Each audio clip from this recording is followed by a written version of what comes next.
Assalamualaikum warahmatullahi wabarakatuh. Sekarang saya akan menyampaikan jurnal transaksi pajak, yaitu pemotongan pemungutan pajak PPh pasal 21, PPh pasal 23 dan pasal 4 ayat 2, PPh pasal 22 dan PPN. Kemudian pajak penghasilan pasal 25 atau pasal 29. Pelunasan PPh terhutang ya seperti tersebut, pelunasan pajak terhutang, tahun berjalan dibayar sendiri PPh pasal 25, tahun berjalan dipotong dipungut oleh pihak ketiga PPh pasal 21, PPh pasal 22, PPh pasal 23, PPh pasal 24 luar negeri pada akhir tahun digunakan sebagai kredit pajak. Jadi yang 21, 22, 23, dan 24 ini pada akhir tahun digunakan sebagai kredit pajak. Kemudian PPh pasal 4 ayat 2 final tidak sebagai kredit pajak. Di akhir tahun dibayar sendiri adalah PPh pasal 29 atau yang kita kenal dengan kurang bayar. Kemudian prinsip jurnal transaksi pemotongan pemungutan pajak itu sebagai berikut.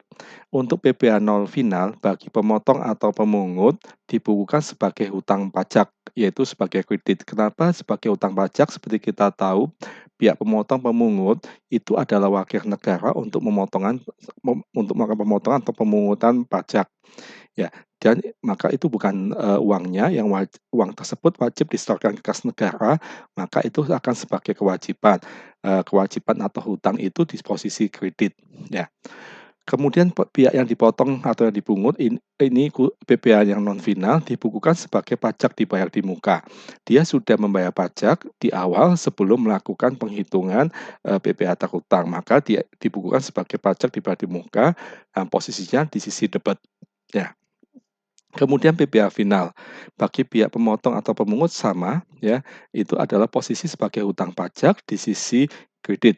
Sedangkan bagi pihak yang dipotong atau yang dipungut dibukukan sebagai beban pajak kini atau current tax expenses di sisi debat. Jadi sebagai beban pajak saat ini, ya kini. Kita ke PPh pasal 21.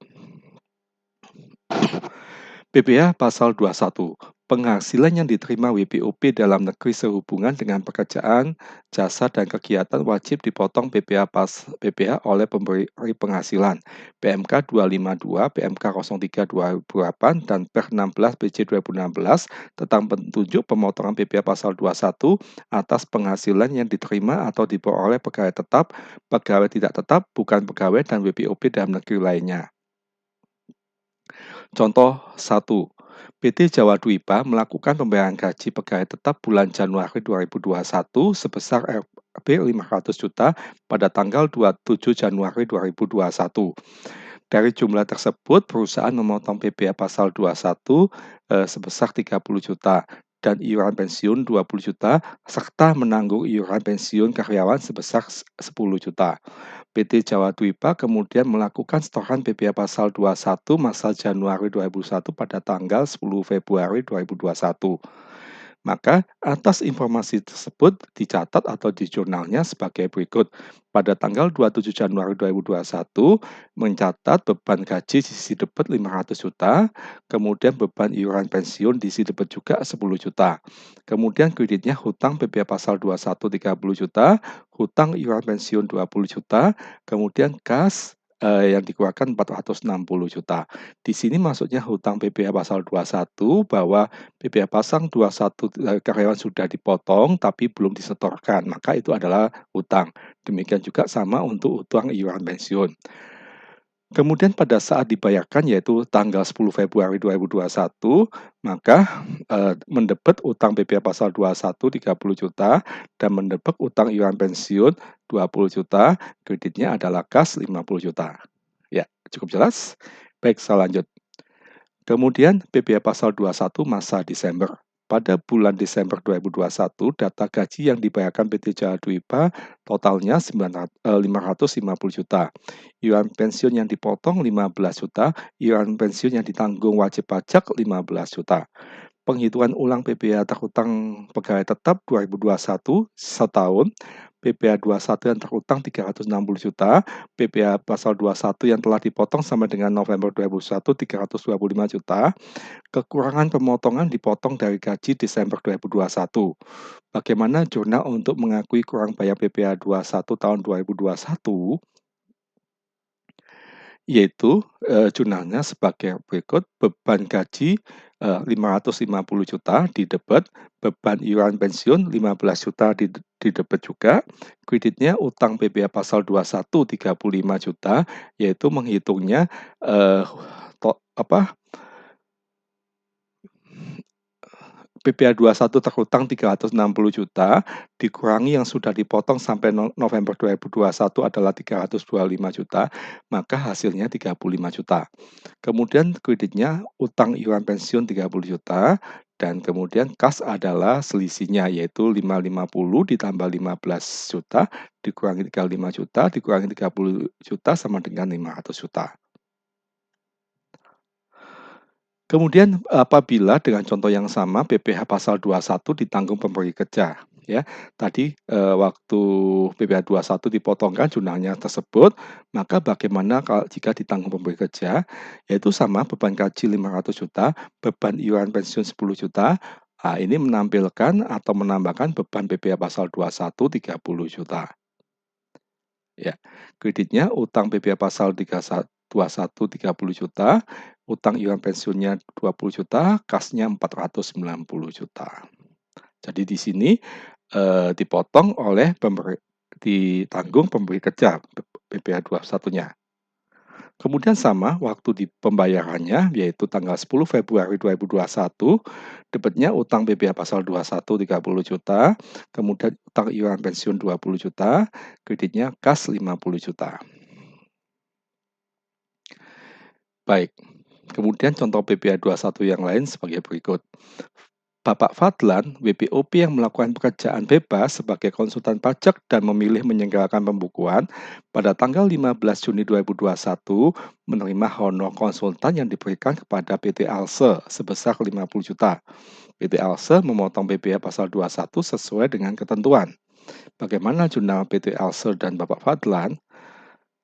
Yaitu pertama melakukan penghitungan pemotongan BPA 21 atas penghasilan yang dibayarkan kepada tenaga ahli, tarif pasal 17 Undang-Undang PPh diterapkan atas penghasilan itu, yaitu penghasilan itunya 50% kali bruto. Maka BPh 21 yang dipotong adalah 50% dikali 50 juta dikali 5% sama dengan 1.250.000. Maka jurnalnya adalah beban jasa tenaga ahli 50 juta didebet, kreditnya utang BPA pasal 21 1.250.000, kemudian kas 48.750.000. Kemudian jurnal bagi Bapak Fadlan adalah kas 48.750.000, BPA pasal 21 dibayar di muka 1.250.000, kreditnya pendapatan jasa 50 juta. Ya, jadi gunanya bagi Pak Fadlan kebalikannya gitu ya. Kemudian penerima penghasilan menggunakan norma. Pada contoh 1D, misalnya Bapak Fadlan menggunakan norma penghitungan penghasilan itu, pasal 14 ayat 2 dan 3 Undang-Undang PPh, WPOP pekerjaan bebas atau usahawan yang peredaran brutonya tidak melebihi 4,8 miliar boleh menggunakan norma. Atas penggunaan norma tadi, WPOP wajib melakukan pencatatan, tidak wajib pembukuan. WPOP tersebut tidak wajib membuat jurnal. Kemudian contoh berikutnya, penghasilan dari pekerjaan dan pekerjaan bebas. Pada contoh 1 misalnya beliau di samping sebagai konsultan pajak juga bekerja di PT Alfa Omega dan menerima gaji bulan Januari 2021 sebesar 20 juta dan dipotong BPA pasal 21 750.000. Maka wajib pajak wajib melaporkan seluruh penghasilan dan menghitung PPh-nya. Bapak Fadlan wajib menggabungkan penghasilannya dari pekerjaan dan pekerjaan bebas. Jurnalnya adalah kas 19.250.000, kemudian dapat lagi BPA pasal 21 dibayar di muka 750.000, kreditnya pendapatan gaji 20 juta. Ya. Jadi, ini bagi Bapak Fadlan. Kemudian bagi PT Alfa Omega, beban gaji 20 juta, utang PPh pasal 21 750.000, maksudnya hutang, pada tanggal tersebut masih memotong, belum disetorkan.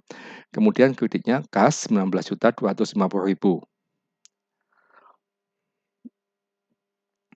Baik, saya rasa cukup untuk,